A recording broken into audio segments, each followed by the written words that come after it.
A game-changing donation, and listen to those words, game-changing donation to help struggling students. And you're hearing about it first on CBS Mornings. We love when that happens.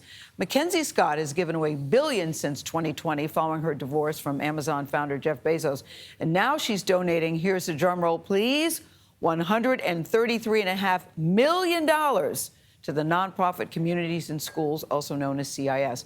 The organization helps more than 1 million students nationwide navigate issues inside and outside the classroom, giving them access to things like food, housing, healthcare, and technology. Ray Saldana is CIS's president and CEO. He's also an alum of the program, so he knows what this is all about. Here's a very dramatic moment that he revealed the donation to the group's founder. Instead of saying it out loud, I might share it and let you see it for the first time. What's the total? That's the total. I thought, well, did she ever know about us? Holy mackerel. Should I say it? Am I allowed to? You can say it because it's hard to say sometimes. It's 133. Wow. I love a holy mackerel moment, don't you? Ray Saldana, good morning to you. Good morning. But you're the one, Ray, who got that initial call. So set the scene. You're in a hotel, you're at home, you're in the classroom. What happened? Yeah, the phone.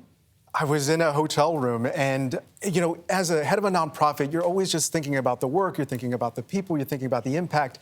And this call came out of nowhere, and they described what was this news that the head of a nonprofit, it's a once-in-a-lifetime opportunity because you think about all of the work that you can do to deploy this. What did they say? What did they say? Well, they described that they were going to be making an unrestricted gift to our organization, and they were going to make a gift to our office and also directly to the affiliates where the work is happening every single day. What did you think unrestricted meant? Well, in our world, it's rare. Oftentimes when we get a gift, it's prescribed. But in this case, it meant that you've got the flexibility, and they had trust in us. And, wow. And she is so, I know, but how much did you think it meant? You couldn't have thought it was $133 million. That's what I mean. The upper limits of my imagination were we would be lucky if we get a $10 million gift. Whoa. And that's what I had expected, and hopefully that's what I might hear. Why do you think you were picked, your organization? You know, we will never know, and the team was really good about saying that what they do is a ton of research on your organization. So we were taking a test we didn't know we passed a test we didn't know we were taking. Yeah. Now, when you work in a nonprofit and with a nonprofit, there's long days, short mornings.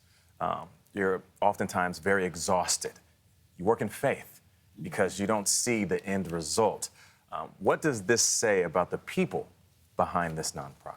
Oh, gosh. You know, I think about this from a very personal perspective because our work really is about placing a trusting adult in a school to interact. And I had a CIS staff member when I was going through school. So I think about the 3,000 staff that we have inside schools working alongside our principals and teachers.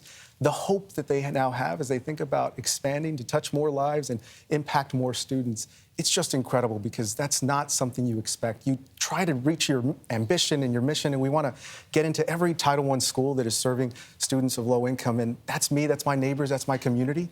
And to think about how difficult the last 2 years have been really puts in place the gift and how this is going to accelerate our growth. Personally, what did it do for you, Ray?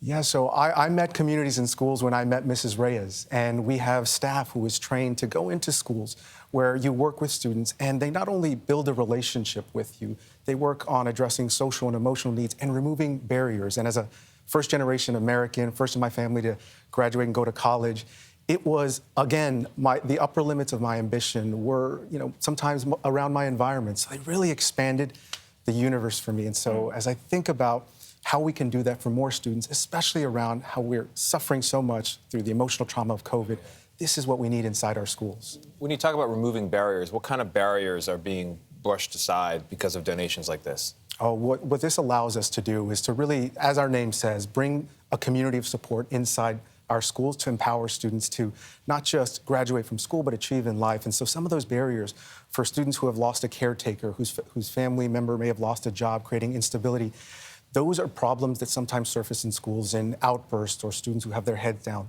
living just below the surface. Those are those conflicts that if we don't address students can't get turned on to learning unless they're turned on to living. And the living is the hard part. And that's what we are there, everything from food, shelter, to clothing and mental health services. That's what's needed to get these students turned on to learning. Yeah. Have you talked to Mackenzie Scott? No, I haven't. You haven't talked to her? What would you say to her? Yes. Oh my gosh, the amount of gratitude, in my language, muchísimas gracias, for what this is going to do for the ambitions of our organization. To think about, we have this twinkle in our eye about growing into every Title I school. Yeah. We're in 3,000 schools today. This helps us really drive, and because so much pressure has come down because of the pandemic, we can now bring more staff into the schools that we're in already, and this is amazing. I hope you get a chance to meet her. I've met her. Yeah. She's lovely. Please tell her she has a seat at the table right where you're sitting whenever she wants to, because the work she's doing is amazing. Yeah, setting The work records. Ray. you guys are doing is amazing. Yes. And as you know, the work is just beginning. Yes. Work is just Grace Aldana, beginning. thank you so much for Yes, joining yes, us. yes.